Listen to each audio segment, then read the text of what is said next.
กับสบายดีและสวัสดีจ้าพี่สิทุกคนเนาะมื้อนี้มาพบกับซ่องน้องเอิ้นสลาวคือเก่ามื้อนี้พากันไปเอามาขอกับเอื้อยเนาะแล้วก็หลานพากันย่างไปบ่ฮู้ว่าสิเอาได้หรือบ่เนาะเพราะว่าต้นขอก็สูงต้นมะขอที่เซิร์นไถเบิ่งตั้งแต่ช่วงเซิร์นไปหาหน่อไม้เนาะบัดนี้น่ะมันสุกแล้วบัดนี้ก็เลยสิพากันไปเอามันสูงแล้วจักสิขึ้นได้หรือบ่ย่างไปแดดตอนนี้ก็บ่าย2เนาะ2 โมงแลงแล้วยังแดดอยู่ นี่อยากไปนะพี่น้องอันนี้อันนี้ก็จะเป็นเขาแม่สะพอนเนาะเขาหน้าแม่สะพอน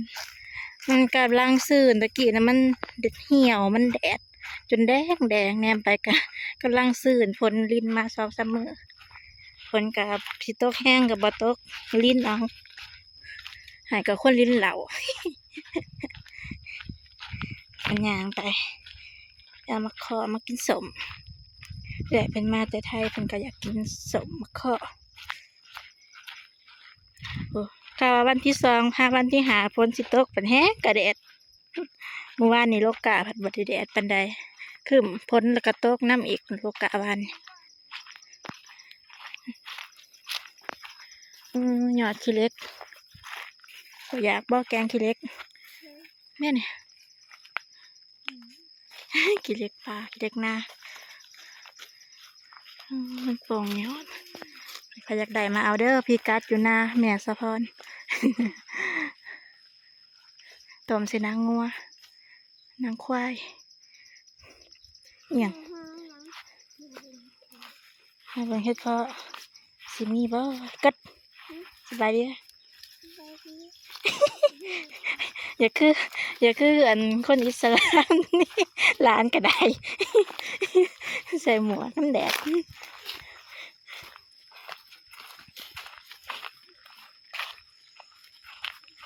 นี่ตอนนี้ยางลงมาหอดห้องเลยพี่น้องอันนี้สิเป็นจิ๊บเก่าเนาะบอกตรงตายามตรงปัดยามตรงก็สิได้มาตรงอีกคือเก่าแล้วนี่บนทางเขาเจ้าเห็ดใหม่เขาดูดเห็ดทางแล้วเขากะมาป่านไหวบองห้องนี่แล้วมันพ้นมาบางหันแล้วมันบ่อยู่ซ้ำหมุนแล้วตะกี้นะเที่ยวได้อยู่รถใหญ่กะ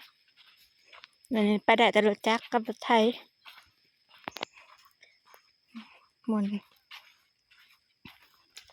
กำลังสิหอดต้นมะขอ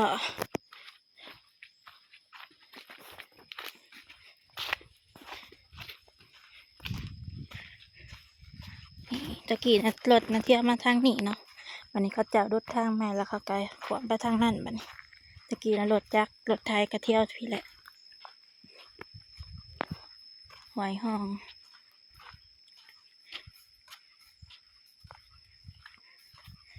แดดตอนนั้นว่าสิกันฝนสิตกวันที่2หาวันที่5เงียบกิ๊บมีแต่แดด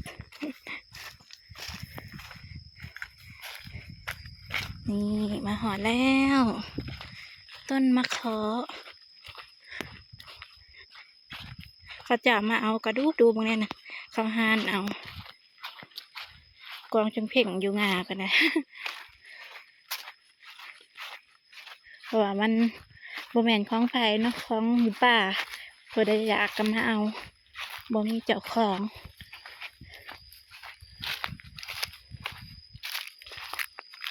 เขาหานเอา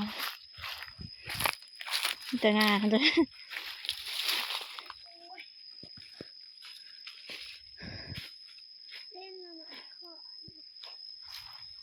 ยังอยู่เห็นว่าก็จะเอาเบิดเนาะมันก็ลายอยู่กินอะไรก็ดอกกระเดียมันสุกแล้วดำขมุกขมุมอยู่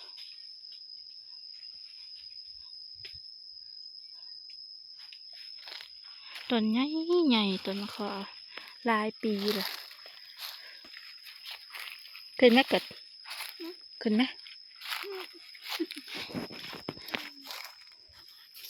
โอ้ยเห็นแต่ใบนี่มีไม้บิดกักแน่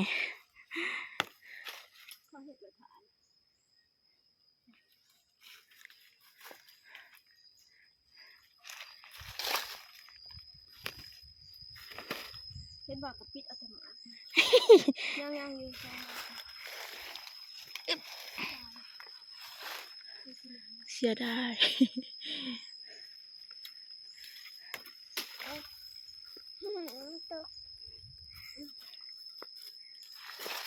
หมักลำไยเหรอลำไยป่า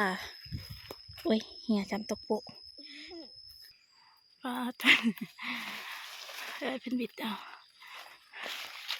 นี่มาใส่กระตาเก็บเลยนี่คือกระตามาใส่มาเด้อถ้าอยากก็มาเอา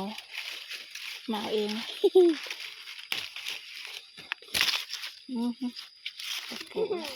กระถึกหัว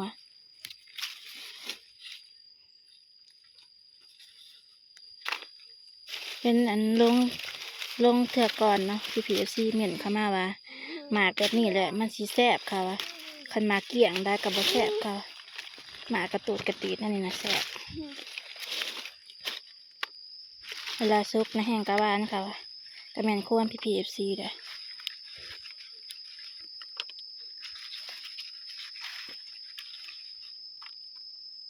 เดี๋ยวสิซีมเบิ่งนี่หมากดำนั่นนี่สิหวานบ่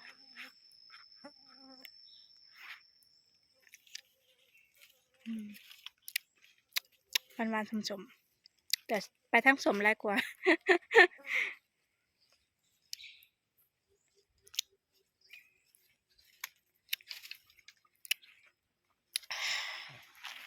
อร่อย สมหวานกินกับแจ่วโอเคเลยนี่อันนี้คือหมดลีนนะพี่น้องเพิ่นเป็นคุยเป็นหูเพิ่นคนดินออกมาไว้เนาะหมดอันนี้นะตอดได้เจ็บแต่ว่าเจ็บบ่เฮิงบ่ซ้ำมันที่เคบดอกเจ็บประมาณ1 ชั่วโมงก็เศร้าแล้วเจ็บเป็นเคบต่อนะเว้ยไป2-3 มื้อพุ่นแหละไข้แต่ว่าบ่ลีนนี่บ่เฮิงบ่ฮอด1 ชั่วโมงดอกเถื่อกะเจ็บให้ นี่อันนี้คือแมงแคนขอพี่น้องตัวอ่อนเพิ่นแมงแคนขอนี่สิหอมพี่จีตำแจ่วนี่ก็โอ้ยหอมขนาดเลยตายไปแล้ว มาเอาเพิ่นดอกป้าแล้วนี่พี่น้องป้าดเอื่อยเพิ่นบิดมางานนี้นะมีหอดห้างหมดสม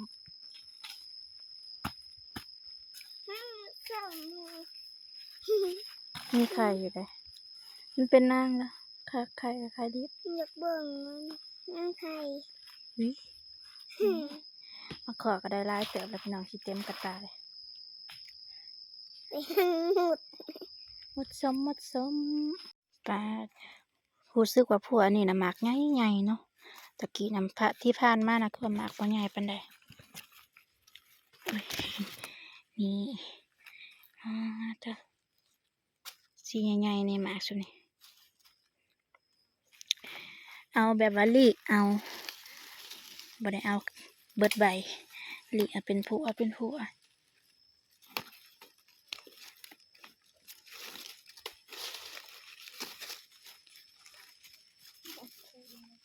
จ้า จนเต็มกระตาลีกเอาแบบว่าบ่ให้มีใบเลย มีแต่หมากล้วนๆกับงากับกิ่งหมากเนี่ยครับ